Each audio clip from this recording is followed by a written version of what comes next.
व्रत का जो नियम है वो एक ही नियम है जो शिव महापुराण के अंतर्गत है। सुबह पूजा की थाली लगाई है।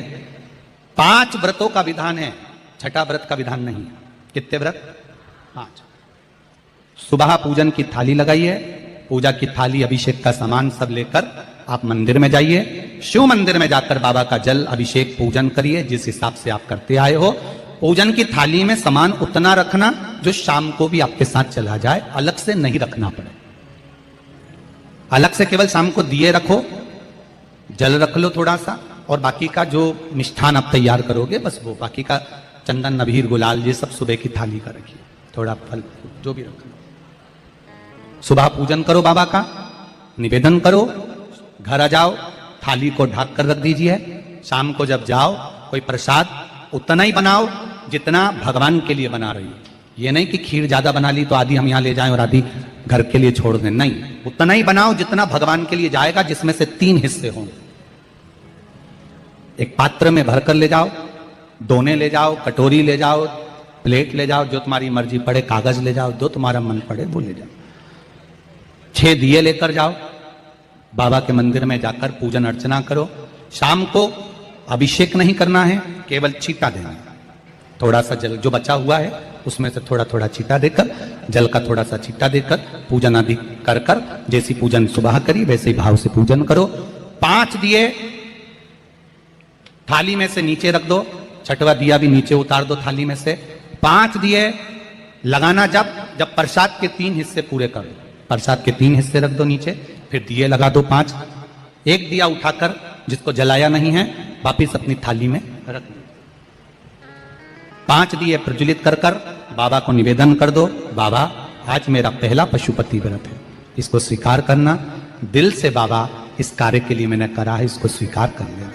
बहुत सुना बाबा पशुपति व्रत में कर रही हूं, मैं भी पूर्व में ना जाने कितनी योनियां ली होंगी, कौन सा मैंने बेकार कर्म करा होगा जो आज मुझे दुख भोगना पड़ रहा है।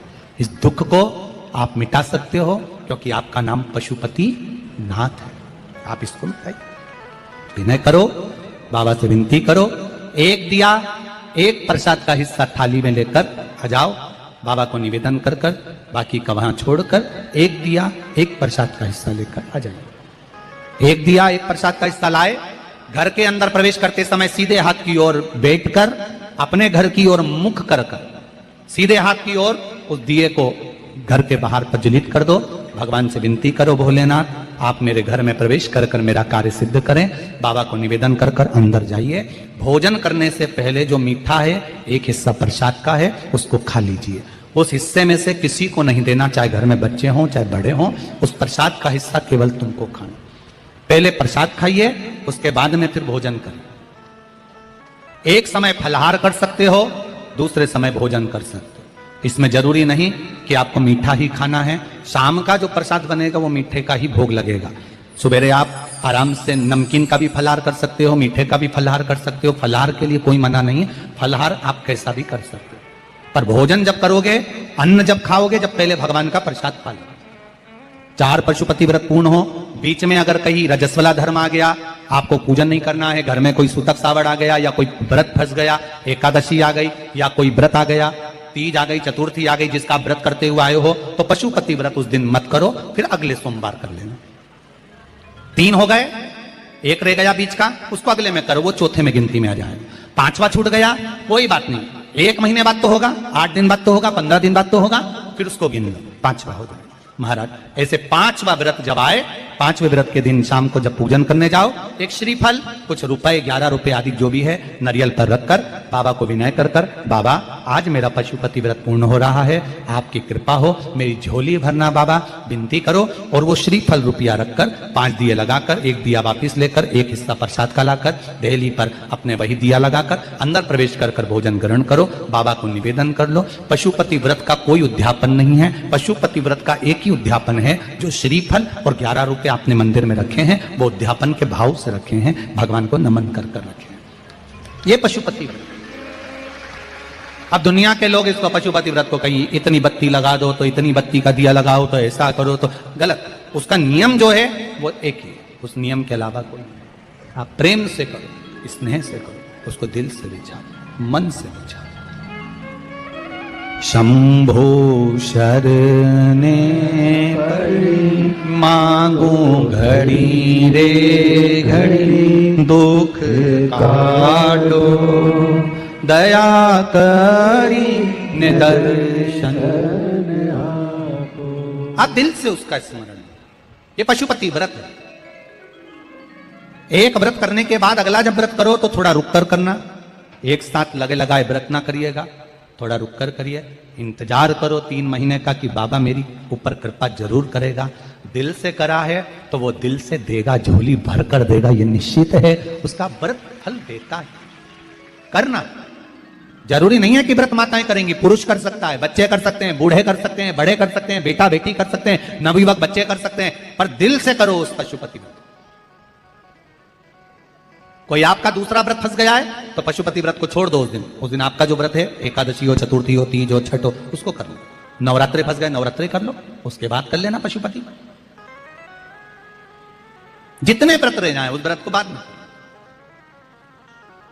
महाराज शिव कृपा, व्रत एक ही मंदिर में करना, जिस मंदिर में पहला व्रत करा है उसी मंदिर में 5 व्रत करना।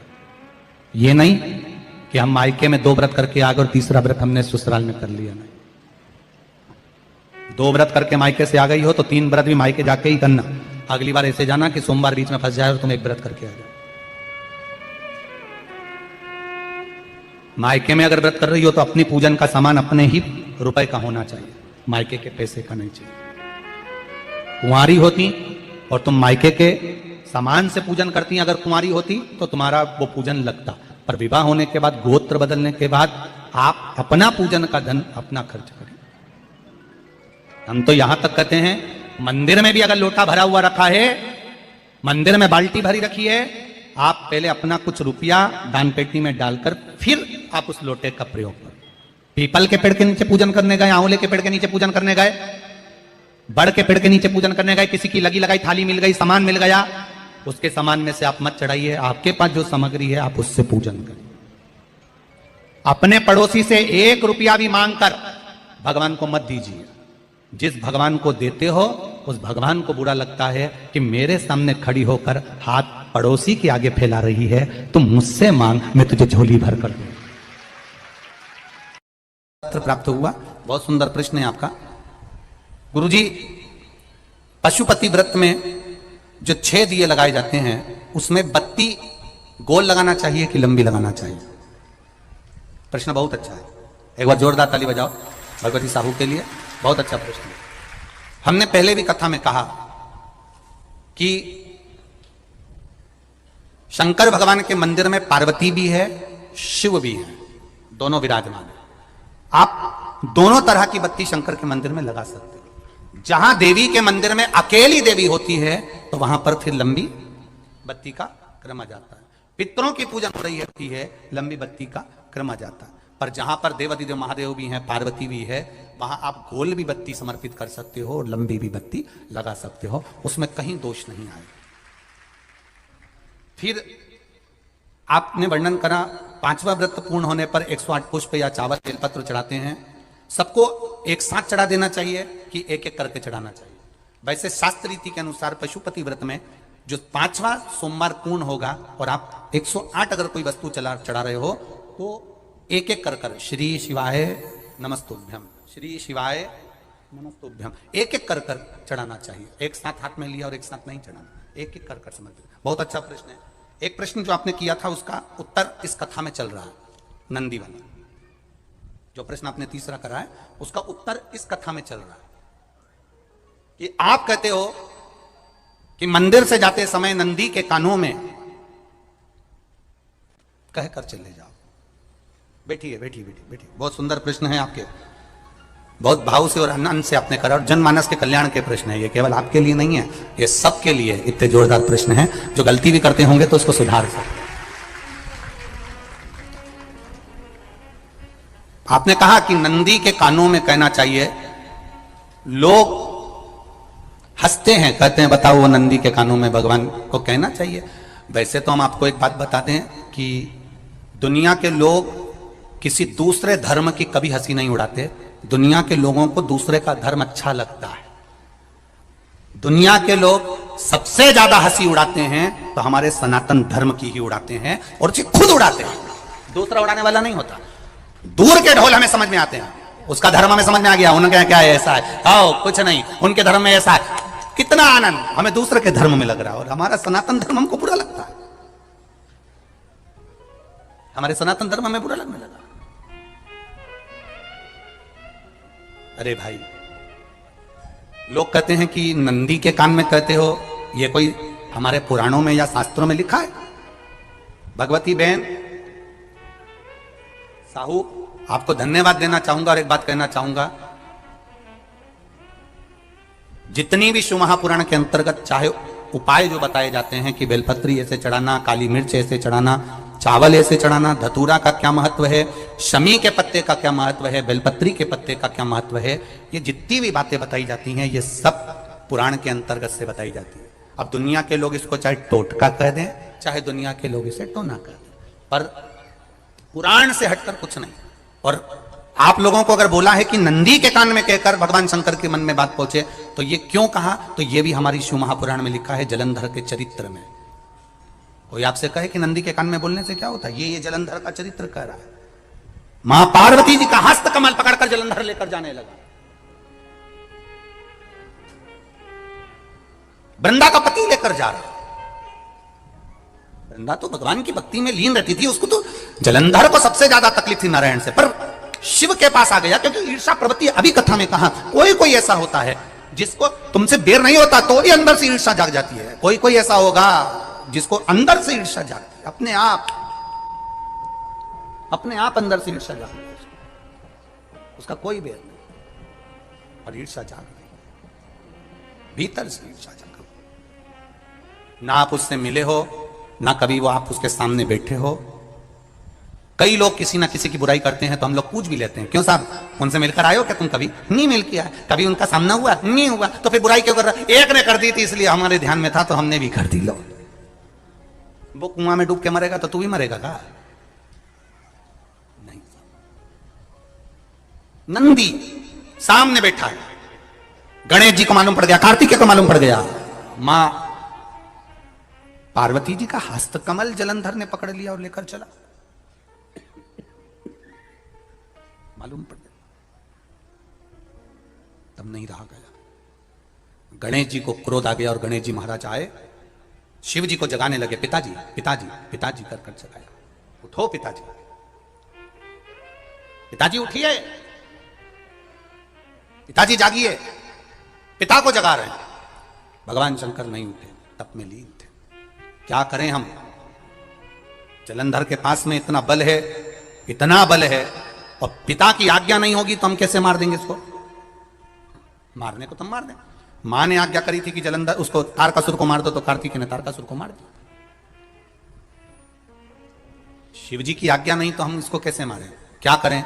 सब कुछ गणेश जी ने देख लिया, शंकर जी के ऊपर बहुत बहुत बहुत बहुत प्रार्थना कर कर देख ली, पर शंकर जी नहीं जागे। तब आखिरी में विनायक ने, गणेश ने, जितने लोग आस्था चैनल पर कथा सुन रहे हैं, जितने लोग फेसबुक यूट्यूब पर कथा सुन रहे हैं, इस बात को याद रखना कि नंदी के कान में कहने से क्या होता है वो ये इस कथा से सीख लेना। आखिरी में गणेश जी को लगा किसको कहूं, शंकर जी भी तप में है, नंदी भी तप में है, मैं किसको कहूं? शिव जी को कह के कर थक गया, पिताजी को बोल बोल कर थक गया, पिताजी जागते नहीं। अब मैं किसको कहूं ये बात, किससे कहूं?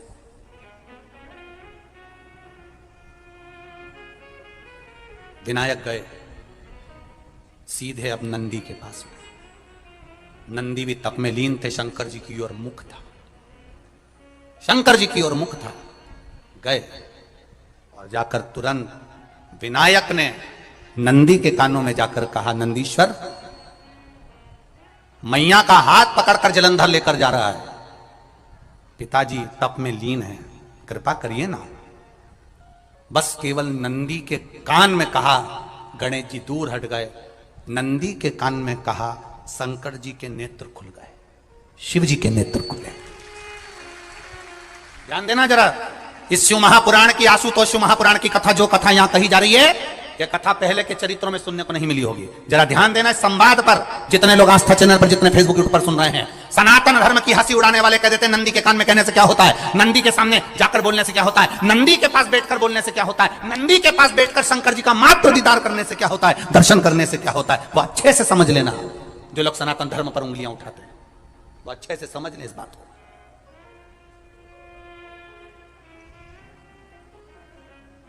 क्या होता है, नंदी तप में लीन, शिवजी तप में लीन, शिव नहीं उठ रहे, विनायक ने नंदी के कानों में जाकर कह दिया, नंदी के कान में जाकर कहा, नंदी के नेत्र नहीं खुले, नेत्र किसके खुले, जम के बोलो, महादेव के खुले, शिव जी के खुले।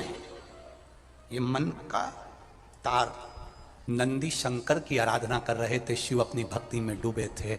यहां कहा, यहां पहुंचा, जो दिल में था उस तक बात पहुंच गई। नंदी के दिल में शिव थे, तुम कहे, नंदी ने शंकर तक बात पहुंचा दी। वो सूत्र जो बंधा था दिल से दिल तक का, वो पहुंच गया। वो सूत्र जो दिल से दिल तक बंधा हुआ था, मन से बंधा हुआ था, खबर वहां तक पहुंच गई, खबर पहुंच गई।